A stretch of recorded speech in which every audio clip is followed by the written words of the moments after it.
স্বামীর কাছে আসার 10টা নিয়ম আছে। কোন মহিলা যদি স্বামীর কাছে আসতে চায়, প্রথমে যতটুকু পরিষ্কার পরিচ্ছন্ন হওয়া দরকার তার পোশাক, তার শরীর, সে যেন করে আসে। 2 নম্বরে যদি সমর্থ থাকে, সে যেন পারফিউম ব্যবহার করে, আতর, সেন্ট। আবার এগুলো ব্যবহারও করে বাজারে যাওয়ার সময়। যদি মার্কেটে নিয়ে যান, তখন দেখবেন সাজের বাহার কি। সম্মানিত মা বোন, যারা চুল খুলে বাজারে যান, বিভিন্ন অনুষ্ঠানে যান, যেই কয়টা চুল পর পুরুষে দেখবে, ওই কয়টা সাপ কিয়ামতে কামড় দেবে। আর বাড়িতে থাকাকালীন যেই কয়টা চুল আপনার স্বামীর সামনে বের হয়ে থাকবে, অতগুলো সওয়াব আল্লাহ লিখে দেবে। যেন বাড়িতে থাকাকালীন চুলে শ্যাম্পু করেন, সাবান লাগান, যা ভালো লাগে তাই দিয়ে চুল ফুলিয়ে থাকবেন, যেন দেখে ওর অন্য দিক থেকে মুখ ফিরিয়ে আসে। নবীজি বলেন, 2 নম্বরে স্বামী যখন আসবে, তাকে খুশি করার জন্য, হাসি দেওয়ার জন্য যা করা লাগে ও করবে। কোন স্বামী যদি পছন্দ করে যে আমার বউ ব্লাউজ গায়ে দেবে, হাতা কাটা, ও যেন তাই দেয়। আমি তো এটা বানিয়ে বললাম নাকি? 3 নম্বরে স্বামী যেটা পছন্দ করে ওটা যদি জায়েজ হয়, আপনার জীবন থাকতে ওটা আপনি মেনে নেবেন। কথা বোঝেন?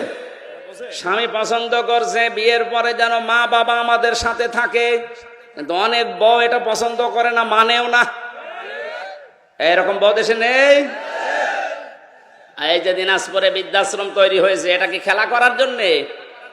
এই বউদের কারণে। আরে বউদেরকে হাওয়া দেয় এই বর মা আর ওই বড় বোন, ওখান থেকে হাওয়া লাগায় যে তাড়াতাড়ি আলাদা হ, খুব আরামে খেতে পারবি।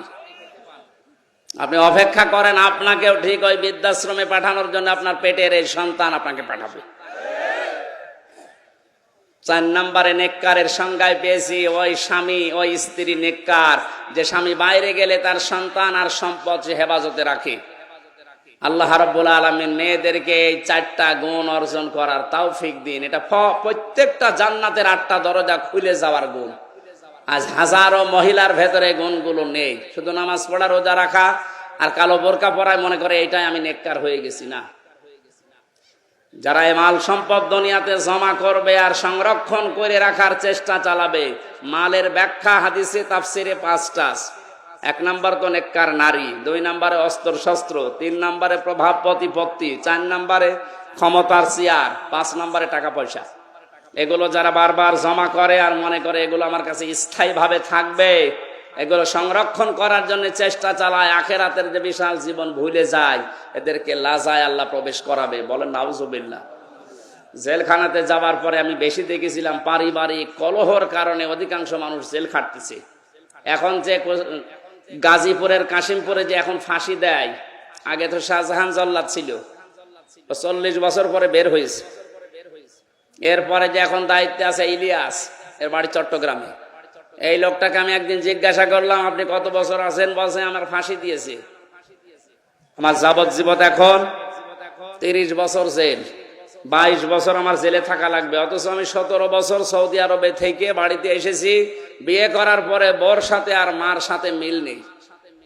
এই সামান্য জিনিস নিয়ে বউ মেনেই নিতে পারে না কিছু মা বাবাকে দিলে। শেষ পর্যন্ত এই কথা কাটাকাটি হতেছে, বউকে আমি মেরে ফেলছি। এই মেরে ফেলার কারণে আজ 13 বছর আছি। এখনো পর্যন্ত আমার 7 বছর না 9 বছর থাকা লাগবে, তারপরে যদি আমার মাফ হয়। এখন প্রত্যেকটা ফাঁসি দিলে 4 মাস করে মাফ করে দেয় সরকার। এই জন্য এখন ফাঁসি দিয়ে আরম্ভ করেছে। এই যে শাহজাহান জল্লাদ 57টা না কয়টা ফাঁসি দিয়েছিল, এই জন্য প্রতি ফাঁসিতে 4 মাস করে মাফ হয়ে গেছে। ওর 167 বছর জেল ছিল। ও সারা জীবনও যদি জেল কাটে তাও তো শেষ হওয়ার কথা না। শেষ পর্যন্ত রাষ্ট্রপতি ওরে মাফ করে দিয়ে 30-32 বছর পরে বের করে দিয়েছে। এখন চার দোকান চালায়। এই যে পারিবারিক জীবনে বলেন, এই ইলিয়াস এই লোকটা 17 বছর বিদেশ খাটার পর বাইরের দেশ থেকে দেশে আসার পরে বিয়ে করে আবার এখন 13 বছর জেলে। তোর জীবনের আর কিছু আছে কি? ছোট্ট একটা বিষয়, স্ত্রীর সাথে মায়ের সাথে মিল নেই।